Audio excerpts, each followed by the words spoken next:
From the south to the north is only 300 kilometers. And the case study deals with the north of the Netherlands, which is the less densely populated part. There are two functional urban areas, Leeuwarden and Groningen. Groningen is a city, it's a student city, it's a bit comparable with Padova.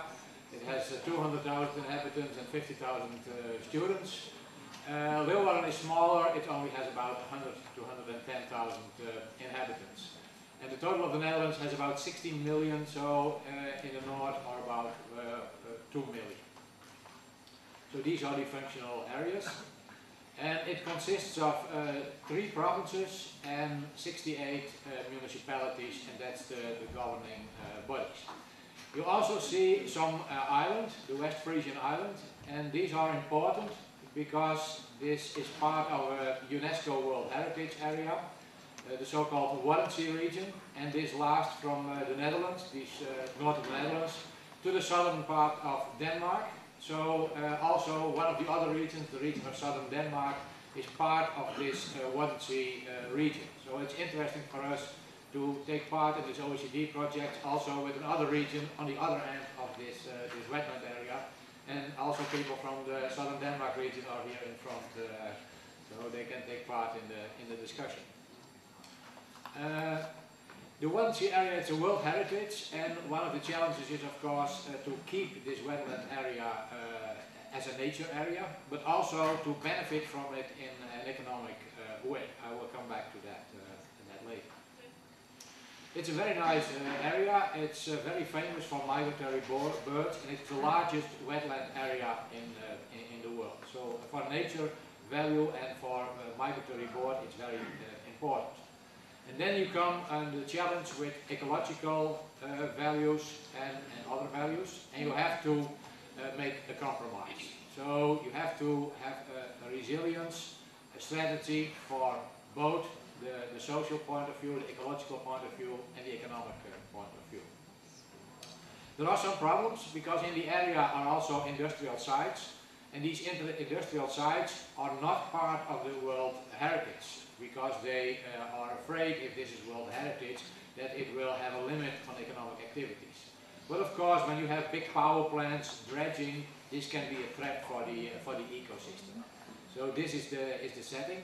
There is also extraction of natural gas on sea and on land, and for a long time this was a great benefit for Dutch society, but since a couple of years we have earthquakes. And the earthquakes are becoming more severe and severe after, and started 30 years after the gas extraction started. And now a lot of people are worried for their houses. There is severe damage. The earthquakes on a world scale have only minor power, Richter 3, but the surface of the soil is very vulnerable. So an earthquake with Richter 3 has much more damage than in Tokyo or in LA, an earthquake of Richter 6 or 7. So it can have a severe damage. So this has a background, and it means in the region we have a challenge between social resilience, economic resilience, and environmental resilience. The Northern Netherlands, it is 3 provinces which are important governing institutes. The municipalities, we have about 11% of the Dutch population, 650,000 jobs, mainly small firms. Population is stable, but in some areas it is declining, and in the cities it is increasing. There's one university, some institute for higher education at a vocational level. There is a Wadden Academy which tries to have a sound knowledge base for this wetland area. And we of course have this problem with the earthquakes. And on top of that there is the national strategy to have a decentralization of policies for labour market but also for health to municipalities. So that's the background.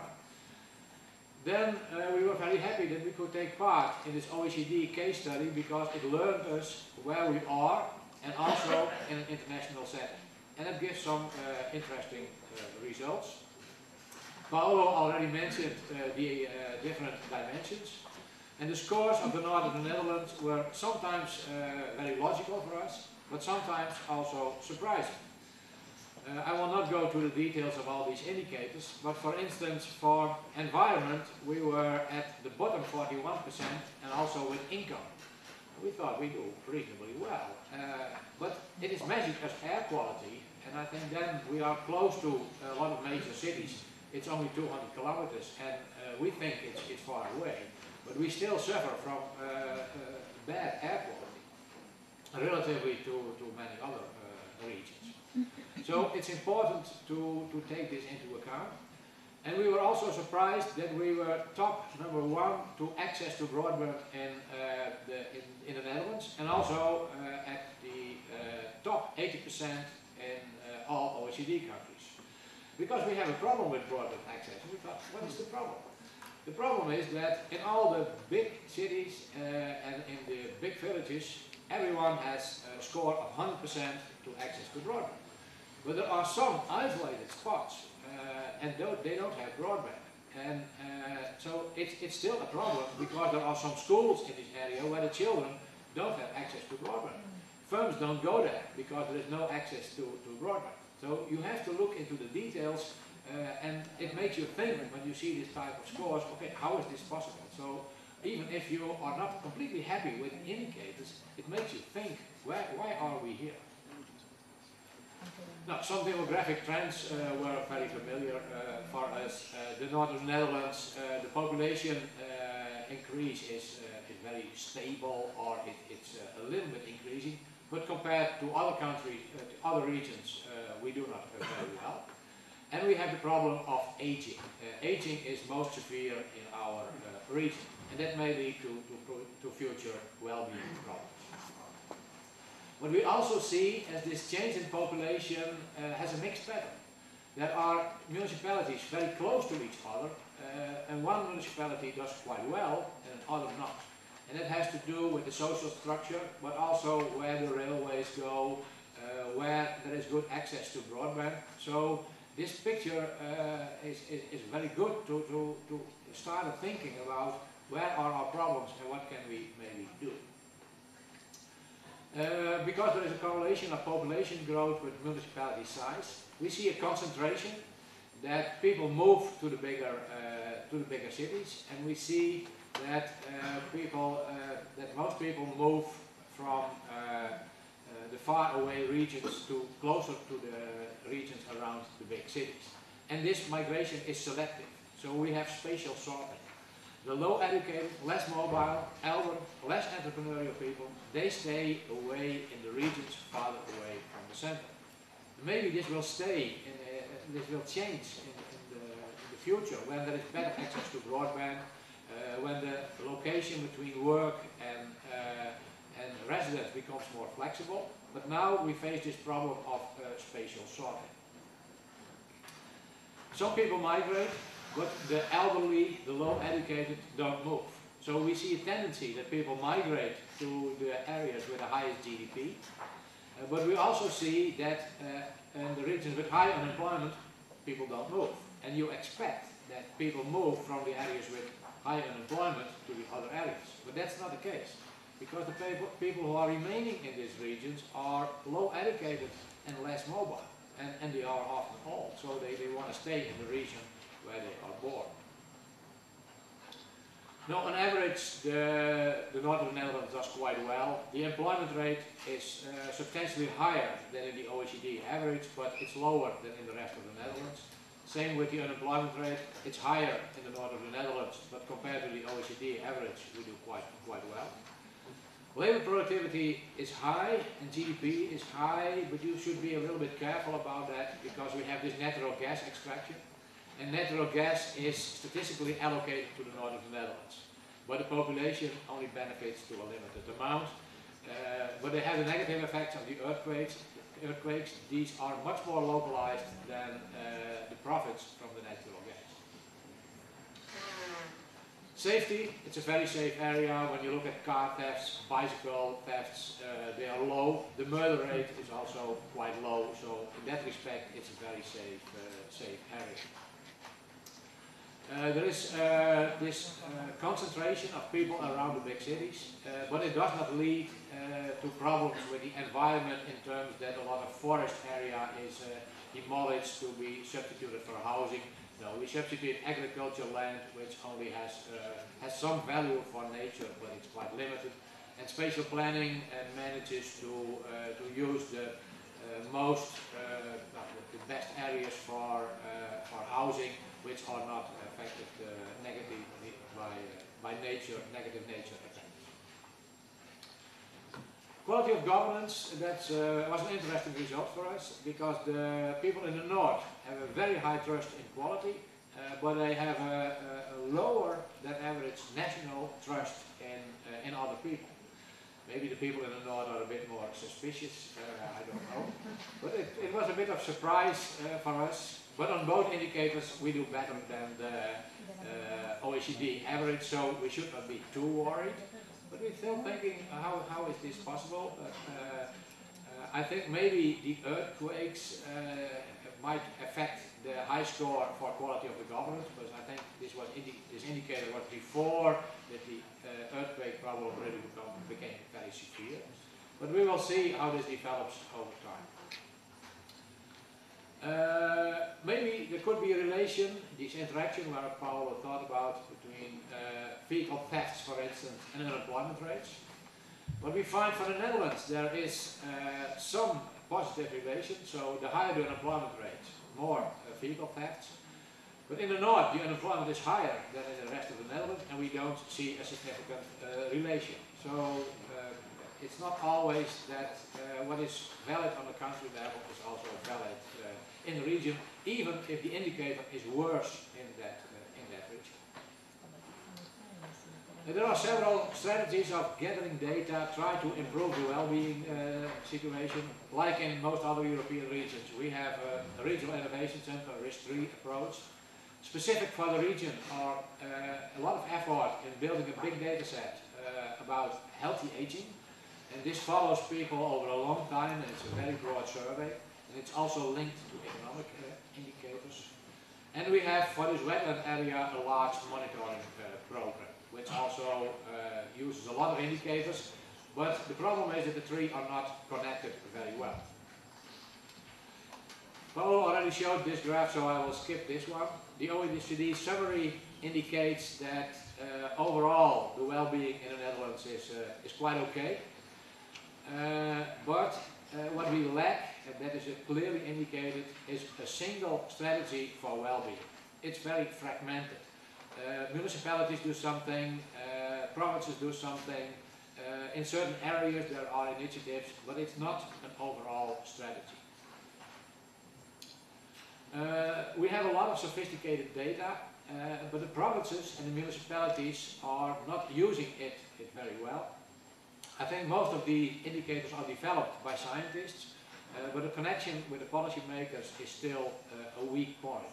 So we need to work on that, and we hope that in the future this OECD report will also help to unite the governments more and to also make more use of this data, which are in a rich way available.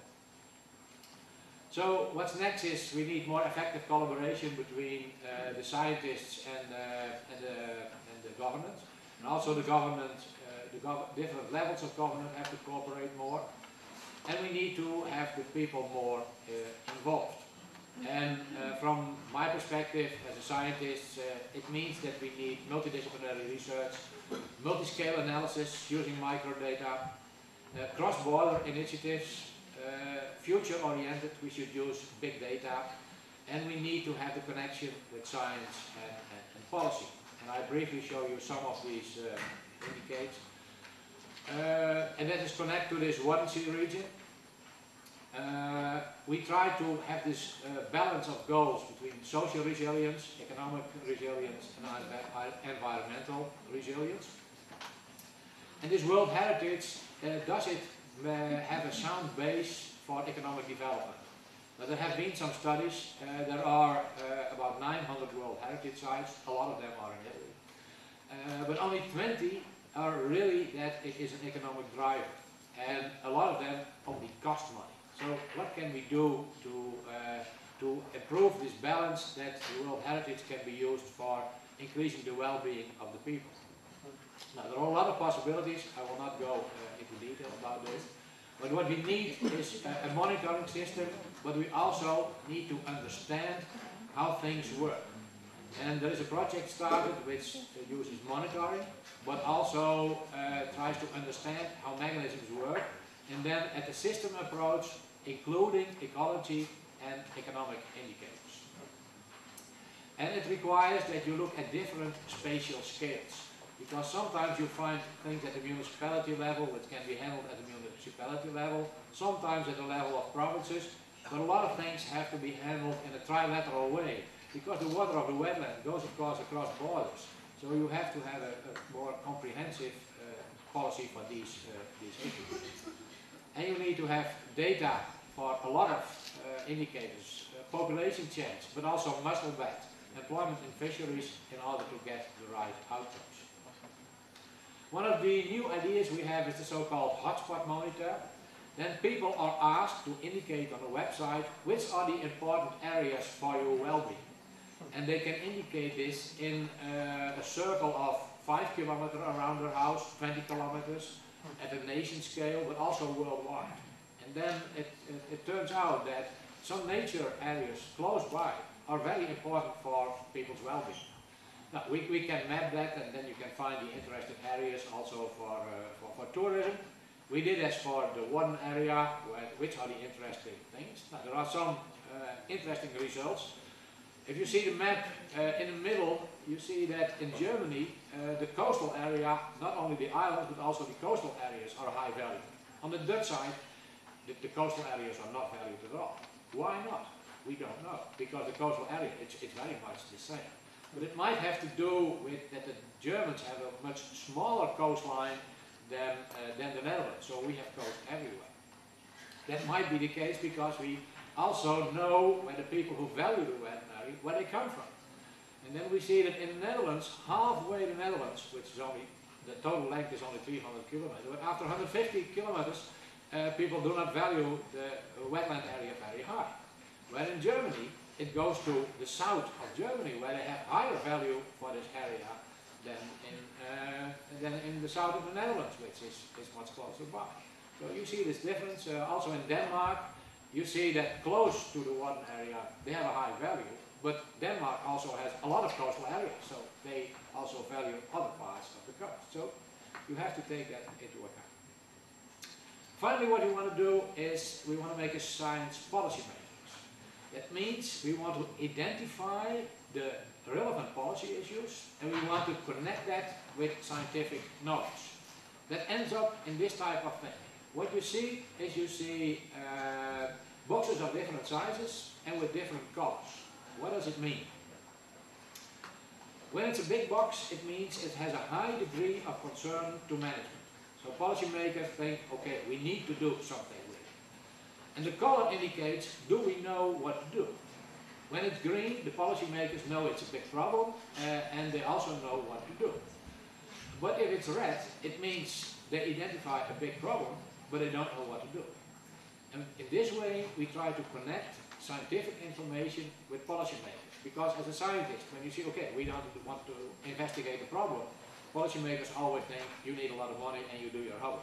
But if you connect it with the degree of concern of the management and connect that with the knowledge they need to solve the problem, then we hope that we can get to better outcomes for the well-being in this area.